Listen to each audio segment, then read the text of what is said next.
I'm going to give you a very quick run through of what's happened since we last met, because it was 3 years ago. So I'm going to give you in what will be, well, 15 minutes, a quick run through of all the stuff that's been happening, because it has been, in the last 3 years, we've had almost a decade worth of activity around programmable communications. So we'll cover the pandemic consolidation, the reckoning that we've seen. We've seen some companies' stock prices falling by over 90% in the past year. And it's okay to walk in and out, okay? Just, we're relaxed here, okay? We will see increased price competition because it's proven. Cloud works, it's reliable. A lot of enterprises now have understood the benefit, even though we've been saying it for years now. And what that means is they then start to worry about not whether it's viable or not, how cheap can we get this for. SMS, I mean, I'll show you a slide in a little bit where Ovum, which is now Omdia, was predicting 3 years' time we'll see the peak A2P SMS. And that was like all the way back in 2011. Well, here we are, 2022, and it's, well, 2021 it grew at over 30%, A2P SMS. So, when is that ever going to slow down? And where is it all going after all the consolidation? Well, Twilio is already ahead of the game. And it's all about data and insight, and that will be growing in importance. And VCOM will be an important piece of that, because that's making all the conversations over all these platforms standardized, so it becomes robot food, and we can feed that into a whole host of different platforms. So you've seen this all the way back in 2016. I presented this at TADSummit. This is the structure of the market. I'm not going to, if you haven't seen it, just go back and look through some of the TADSummit blogs. You'll see lots of stuff on that with some market sizings in there. And the trends, of course, consolidation. And we've seen a lot of that over the last 3 years. And the continued push into the applications, because it's the applications, whether it's employee comms or customer comms, is where the margin is, because that's what customers buy. Okay, it's not technology. And we have seen a reckoning. If you're a slimy toad, finally it catches up with you. And if you're not a CPaaS, you claim to be, the market finally works out that you're not a CPaaS. So we've seen this year, finally, a lot of reckonings. And it all comes down to this. Applications, this is what enterprises buy. Technology is the underlying heart of this industry, and open source plays a critical role in that. And then there's this thing that's sort of relevant, but it's a very different business. It's dealing with hundreds of carriers, or aggregators, or number authorities, or regulators from all around the world for a whole different variety of voice, SMS, MMS, RCS, phone numbers, SIMs, interconnect, charging, and all the different flavors of 10DLC, that's the US thing, short codes, 800, SIP, VoIP, Volta, HD voice, and all in compliance with each country-specific regulations. If you want to send an SMS to Japan, you better not have a URL in there, as a simple example. And this takes time and a culture that's used to dealing with bureaucracy, graft, and weird, arcane government organizations. Hence why Eastern European countries seem to be quite good at this aggregation thing. Anyway, moving on. So this is back from 2019, before COVID, before the recession, before the boom. Booms are very short-lived things. And we're not in recession yet, but we will be next year. So let's look run through the past 3 years. So this is back in January 2020. The thing we were worried about was global warming. We seem to be getting worried about it at the moment, but we don't seem to do anything about it. Industry was worried about Zoom. It had a massive run-up. How is it going to grow 85% through the rest of 2020? Same was being said for Twilio. How is it going to maintain this level of growth? And then March is where the lockdowns began. I was actually at a Simwood event, customer event, and that was in March. And I was chatting to people, and it was like in the UK they were nervous. They could see NHS was going to be putting lockdowns everywhere. So as soon as I got back home, because in the US they were laissez-faire, it's all basically a liberal conspiracy COVID. I immediately went to Home Depot and got a whole host of N95 masks that saw me through all the pandemic. And believe me, it was only a matter of a week later that N95 masks were like gold dust. And then in Q2, I'll have some social commentary here, so we just remember all the shit that's happened in the last 3 years. Okay, and I'm just going to pick up on some things. So Cinch bought SDI, so that's SAP Digital Interactive, so that gave them basically direct access to the US market. I mean, Cinch is the big daddy. It's 200 billion messages a year. So they're number one in the aggregation business. And remember, while we were questioning at the start of the year, how is Zoom going to achieve 85% growth? Well, guess what? They were growing basically at 170 year-on-year growth.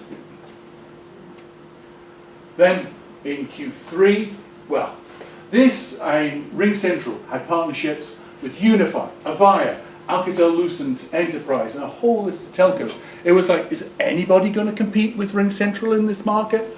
As they did partnership after partnership. Twilio, again, remember, people were questioning only a quarter ago, how are they going to achieve their level of growth? 132% revenue growth. Then, at the end of 2020, when we realized, damn, this isn't going away anytime soon, this COVID thing, we sorted out what the vaccine needed to be. Twilio bought Segment. It's a customer data platform. And I'll be honest with you, it's only until this year that its customers start to understand what having a customer data platform means to their business. So this really was quite an early buy, but it's impacting their results, and their customers now are seeing the value of having a customer data platform. Infobit bought open market direct access to the US market, to carriers there. Cinch raised 400 million, and then SoftBank bought a 10% stake for $1 billion. Now, as you'll see, Cinch doesn't like money burning in its bank accounts. So if we look at Q1, Cinch bought Inteliquent. So this was a big buy. This was moving into the voice aggregation business, principally in North America. This one I think is interesting because Gamma bought Mission Labs. This gave them an open source competence. This was a group of people that really understood how to build services using open source software, because they were reselling others, and when you resell somebody else's technology, guess what? You're beholden to them for your roadmap, how you respond to your customers, and they saw the importance in building that competence directly. Twilio invests in Cineverse, also bought Value First to get access into India. Twilio has always been, that telco thing, it's a cluster. We don't want that infecting our culture, so they've always tried to keep the aggregation piece at arm's length, hence why it's an investment, not an acquisition. Taliera bought Engage, again, gave them direct access to the US market. And this is all happening like quarter by quarter by quarter. We're seeing all these acquisitions. And the list goes on and on. So Microsoft bought Nuance, MessageBird bought email. And it's not about, we have SMS, we have MMS, we have IP messaging, and we'll add email in. What this gives them are all the e-commerce workflows. So you see, when you leave a basket with stuff in there, and then you get the notification, it's all those processes that these providers have. Infobit acquired Anam. This is, again, this is a smart acquisition. It's not just SMS firewall. What Anam's got is a whole host of cool stuff. It's not zero trust against smishing, but it's got some cool tech that enables Infobit to detect suspicious flows. So it's not full smishing protection, but it's getting there. Twilio bought ZipWhip. It had been suing them for years, and finally decided, you know what, if we can't basically kill them that way, then we'll basically kill them by buying them. Cinch raised another $1 billion from SoftBank, and then Cinch bought Message Media, business messaging, strong all-round Asia. So again, they're buying up not just in the aggregation space and getting preferential access to carriers, they're also buying in the business messaging space to get the applications that drive margin. And then, yay, we finally had the Olympics take place, and just a few highlights. Quayle raised 120 million with a billion valuation. This is an app that's running on Twilio. This isn't the whole stack. They don't have the whole stack. They run on top of Twilio. Raw Voice bought Go Contact. Had to get that one in there. Talk Desk completed its Series D funding, and they have the complete stack. They used to work on top of Twilio until Twilio started competing with them, with Flex. $10 billion valuation. TransUnion bought Newstar. So Newstar, it's a sort of database, but they're a bureau, and they bought a telecom bureau, basically. So we're seeing consolidation on these companies that own the data around your devices and your numbers. And then this one, so this is Q4. This graph here, this is risk of civil unrest. So as you can see here, very nice sort of organized, sort of countries, and then a little bit of a dodgy country there. Well, it's not that far away from the 6th of January. In fact, voting's taking place again. It'll be interesting to see how much more civil unrest we see. But Cinch, what Pathwire, email, all those workflows around e-commerce. Twilio's year-long decline began. They're about down 75%, not 90% plus. Infobit bought a voice company. Mitel resells RingCentral, so, and it also resells Five9. So you've got to quite ask, well, apart from operating legacy PBX infrastructure, what's left for them to deliver value to their customers? Ericsson made a misguided bid for Vonage.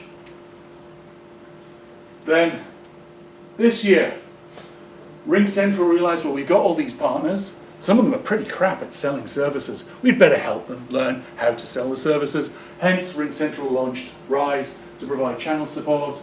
Radisys launched their Engage digital platform. As I mentioned, they had a great showing. Here, T-Mobile, AT&T start to increase their A2P SMS rates. And we're going to see, all from the consolidation we've seen with Cinch, from carriers getting greedy because they keep believing these analyst numbers around how big the A2P market, SMS market is. It isn't. One API revisited, really, seriously, it's like, why they can't learn from history.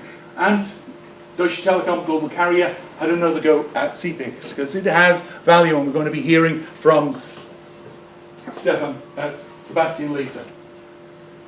And, oh, that's the Event Horizon telescope looking at a black hole, which, because it was live and it's just a cool picture.